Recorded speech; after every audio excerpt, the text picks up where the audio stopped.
good. I want you guys to meet my friend Jackson. How you doing, Jackson? Not too bad. Yourself? How'd the assembly go today? I loved it. It was great. Yeah? It was amazing. What's the new normal for you? Oh. Nice. Jackson, 10 seconds is still good, right? No, definitely. Oh, wow.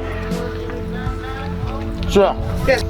A lot of the kids didn't go today just because they thought it was going to be another assembly, which today wasn't. It was actually a very informational event. It brought light to a whole bunch of new topics that we've never even discussed here at school, or even that some of us haven't even heard online or everything else. It's just so perfect for us to hear everything, and it brings a new light to everything that we've just never had before. But like, I feel like just the fact that they reserved an hour and a half for you should have shown them that this guy is serious about it. He's not just coming in to try and make us feel better. He's here to actually give us the information that we need to do this. And I honestly feel like the people that skipped, they missed out, in my opinion. Big time. Some people just have, like you say, a fixed mindset. It's not going to change. But in order to get those people in, there has to be some prior connection, whether that be coming back once or twice or doing that type of thing, because the kids then have an experience to share to other people. Like, they can tell their friends what they experienced at the assembly, and they may be influenced to actually come and hear it. We've had speakers come in once or twice, and the populace at the assembly has grown, but I feel for your type of assembly it would grow exponentially. Yeah. Just for the simple fact that it is a message that needs to be heard by this generation. And the simple fact that we, or some of us anyway, don't care is really saddening. Because it does need to be heard. Because don't get me wrong, the counselors at the school here, they're great to talk to. My counselor, she's amazing. She helps me through a lot. But at the same time, I always feel like there's that one little tiny bit of connection that we never have, because she doesn't, I don't think she's experienced it. I don't know, but I just feel like she hasn't. But with you, even though this is the first time we talked one-on-one, I feel like with your talk there, you connected to a whole lot of the students just because you understand. Not just from studying it and learning about it, you went through it all. You went through it all at our age, and you still go through it today. And you understand what it feels like to not want to get up in the morning. You understand what it feels like to not want to drag yourself through your day. But you know, you're out here helping kids who are suffering through the same thing, feeling like they're alone. You're helping us figure out how we can do that, how we can get up in the morning and drag ourselves through our day, how we can talk to people, just how we can feel better about these things. And I think that's why you're probably my favorite speaker, is because you know and you understand and you relate. Parents influence their kids by teaching them right and wrong. Their friends influence them by what to wear, what they say, how they say it, the list goes on. That's where a lot of that negativity comes from. And if you can start there and modify that example, then you can get in and start modifying how people think. It's social engineering at its core. what's the biggest problem with young people today? The lack of caring. That's definitely a big one. A lot of people now, Lack of caring about what?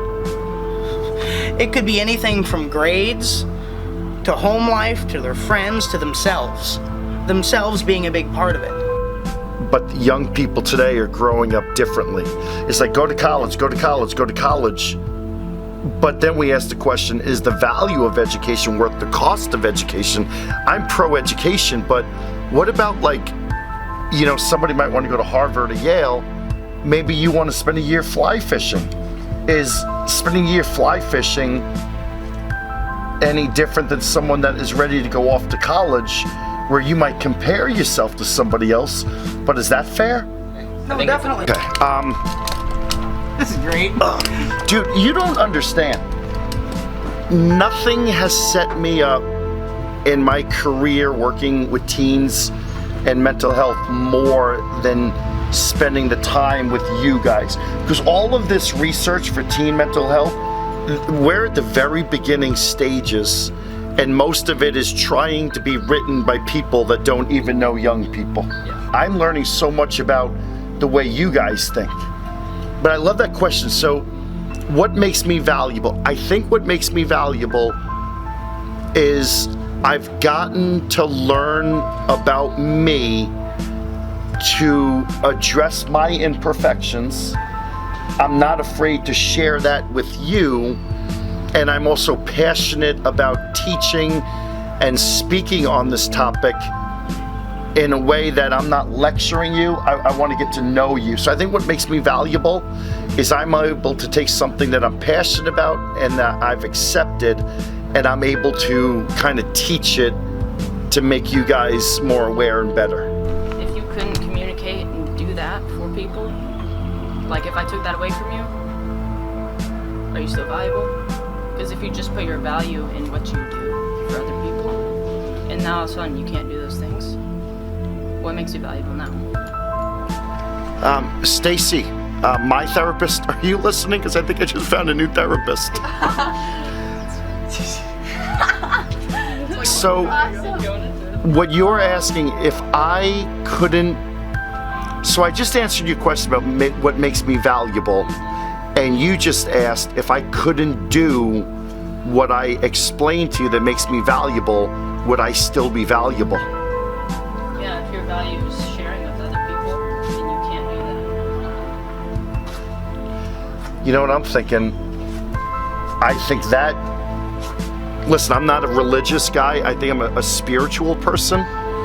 And like I said, a lot of my education comes by talking to you guys.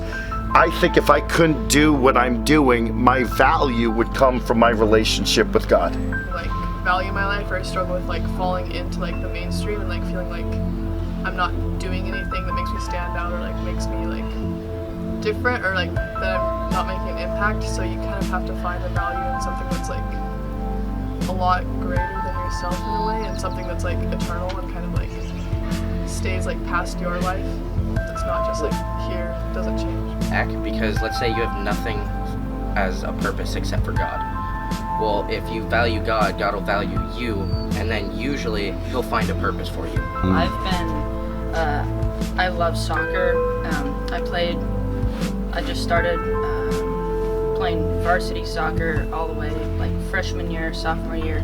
I was really getting into it. I would play like all around, like year-round soccer. I was like totally sold out to this game, and it consumed me. That's what I identified myself as. I was an athlete. I was a varsity soccer player. I was really good at it. Like it affected my dress. It affected everything about my life, and I spent so much time on it. And then going into junior year, I tore my ACL, and it was just like taken from me. Some of the conversations I had with some of these kids, unbelievable. I had these mature conversations, breakthrough conversations. I love young people. I met some of the kids here, sophomores and seniors, that were just incredibly awesome conversations that I was wowed. We talked about purpose. We talked about hope. Man, I'll tell you, I had an amazing day here. Young people, thank you for letting me be part of your life. I wish you guys the best. And thank you for letting me come to your community and share today's message. You guys are awesome.